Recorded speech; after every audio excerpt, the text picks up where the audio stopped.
नमस्कार। SPT news में आपका स्वागत है। पेश है 9 अगस्त सुबह 6:15 राजस्थान की 15 बड़ी खबरों में।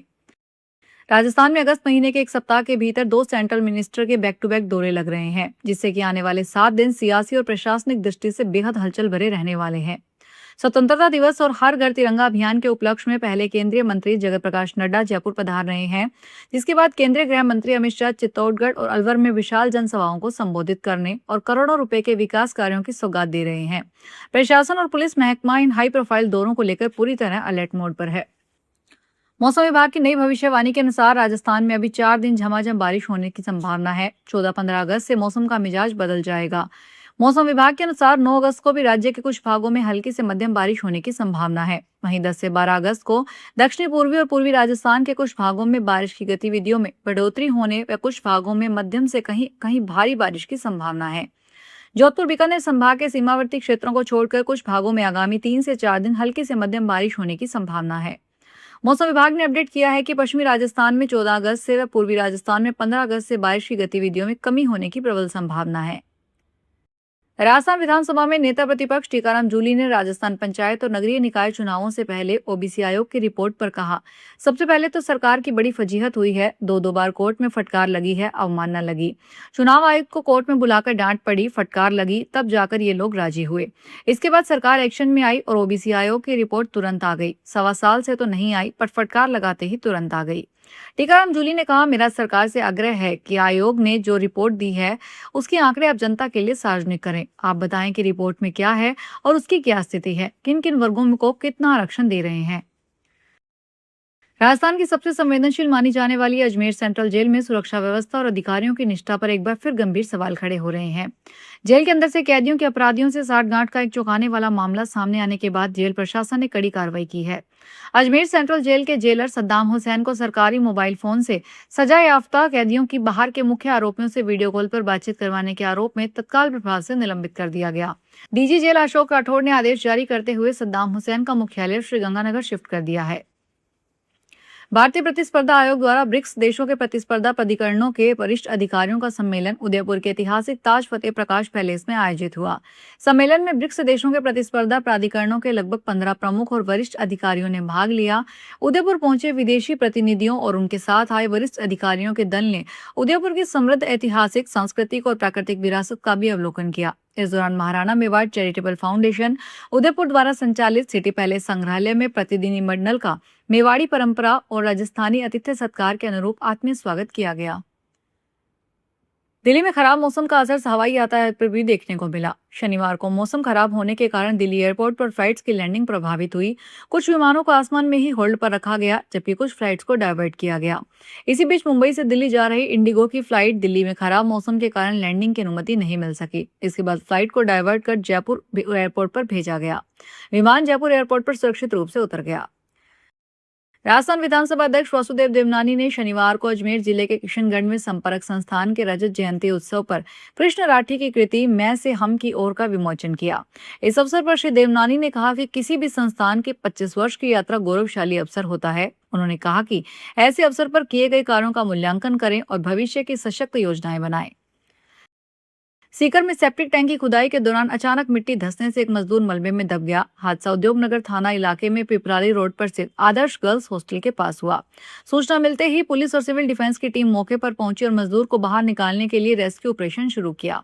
उद्योगनगर थाना एसएचओ राजेश कुमार बुडानिया ने बताया कि मलबे में दबे मजदूर की पहचान सीकर के इस्लामिया चौक के पास रहने वाले सिकंदर अली के रूप में हुई है। राजस्थान के शिक्षा एवं पंचायती राज मंत्री मदन दिलावर ने कहा, पौधारोपण सिर्फ फोटो खिंचवाने तक सीमित नहीं रहना चाहिए, बल्कि पौधे लगाने के साथ उनके संरक्षण की जिम्मेदारी भी निभानी चाहिए। पेड़ बारिश, भूजल रिचार्ज, भोजन और प्राणवायु के लिए जरूरी है और इसके बिना स्वस्थ जीवन की कल्पना नहीं की जा सकती। दिलावर ने शनिवार को भीलवाड़ा प्रवास के दौरान तिलकनगर स्थित पॉलिटेक्निक कॉलेज परिसर और धान मंडी राजकीय स्कूल में पौधारोपण किया।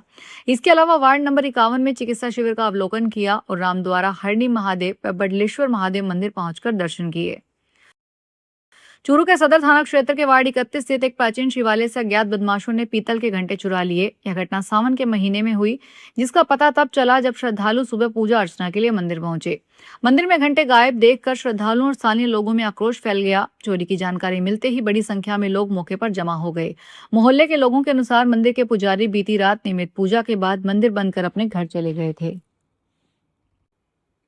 उदयपुर की गोगुंदा पुलिस ने शनिवार को बाइक चोरी के 3 आरोपियों को गिरफ्तार किया। गोगुंदा कस्बे में 2 और 3 अगस्त की रात को 2 बाइक चोरी के लिए 3 आरोपियों को गिरफ्तार किया गया। गोगुंदा कस्बे से 2 और 3 अगस्त की रात को 2 बाइक चोरी हुई थी। हालांकि पुलिस ने आरोपियों की निशानदेही पर चोरी की गई दोनों बाइक भी बरामद की। वहीं पुलिस टीम तीनों आरोपियों को कस्बे के प्रमुख रास्तों और चोरी वाली जगहों पर लेकर चली गई। वहां उनकी पैदल परेड निकालकर वारदात का मौका मुआयना किया गया और तस्दीक करवाई गई। फिलहाल पुलिस आरोपियों से पूछताछ में जुट गई है। पुलिस गश्त के दौरान गोगुंदा पुलिस ने सीसीटीवी में दिखे कटे हाथ वाले चोर को पहचान लिया। जयपुर के शिप्रापत थाना पुलिस और साइबर सेल की संयुक्त टीम ने भांकरोटा में संचालित एक फर्जी गेमिंग कॉल सेंटर का भंडाफोड़ कर 5 आरोपियों को गिरफ्तार किया। इस गिरोह पर 1 करोड़ से ज्यादा की साइबर ठगी का आरोप है। डीसीपी साउथ राजर्षि राज ने बताया कि आरोपियों के खिलाफ राष्ट्रीय साइबर हेल्पलाइन 1930 पोर्टल पर 8 शिकायतें दर्ज मिली। इनमें अलग अलग राज्यों के पीड़ित शामिल हैं। एक शिकायत में 2.5 लाख रुपए की साइबर ठगी का खुलासा हुआ है, जबकि बैंक ट्रांजैक्शन की जांच में करोड़ों रुपए के संदिग्ध लेन देन सामने आए हैं। राजस्थान के राज्यपाल हरिभाऊ बागड़े ने उदयपुर में आयोजित उत्तर पश्चिमी क्षेत्रीय सम्मेलन एग्री विजन में कहा कि जनसंख्या वृद्धि पर कहा, भारत में आबादी बढ़ रही है तो बढ़ने दो, हम इससे घबराने वाले नहीं हैं। राज्यपाल ने दावा किया है कि हल्दी घाटी के युद्ध में महाराणा प्रताप की हार नहीं हुई थी, बल्कि इतिहास को गलत तरीके से पेश किया गया। राज्यपाल बागड़े ने आगे कहा, महाराणा प्रताप ने देश और समाज के लिए महान काम किया और मुगलों को जमकर पीटा। हमारे देश के चाटुकार इतिहासकारों ने लिख दिया कि महाराणा प्रताप हल्दी घाटी की लड़ाई हार गए थे। कनाडा में इमिग्रेशन नियमों को लेकर सख्ती का असर भारतीय नागरिकों पर भी दिखाई दे रहा है। 2026 के पहले 6 महीनों में ही कनाडा ने 3,323 भारतीय नागरिकों को देश से बाहर भेज दिया। यह आंकड़ा पूरे 2025 में बाहर भेजे गए 3,779 भारतीयों के बेहद करीब पहुंच चुका है।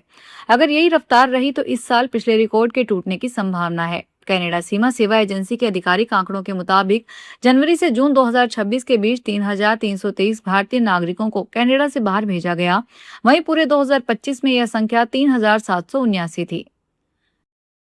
रक्षा मंत्री राजनाथ सिंह ने भारत की गैर जीवाश्म ईंधन आधारित विद्युत क्षमता के 300 गीगावाट पहुंचने को ऐतिहासिक क्षण करार देते हुए कहा कि यह देश की बढ़ती स्वच्छ ऊर्जा शक्ति तथा महत्वाकांक्षा का प्रतीक है। सिंह ने शनिवार को सोशल मीडिया प्लेटफॉर्म एक्स पर एक पोस्ट में कहा, भारत की स्वच्छ और अधिक टिकाऊ भविष्य की दिशा में यात्रा का एक ऐतिहासिक क्षण। भारत ने 300 गीगावाट की स्थापित गैर जीवाश्म ईंधन आधारित विद्युत क्षमता का उल्लेखनीय मील का पत्थर हासिल किया है, जो देश की बढ़ती स्वच्छ ऊर्जा शक्ति और महत्वाकांक्षा का एक सशक्त प्रतिबिंब है। तो ये थी राजस्थान की 15 बड़ी खबरें। अगर आपको हमारा बुलेटिन पसंद आया हो तो वीडियो को लाइक करें, अपने दोस्तों से शेयर करें और चैनल को सब्सक्राइब करना ना भूलें। फिर मिलेंगे नई खबरों के साथ। धन्यवाद।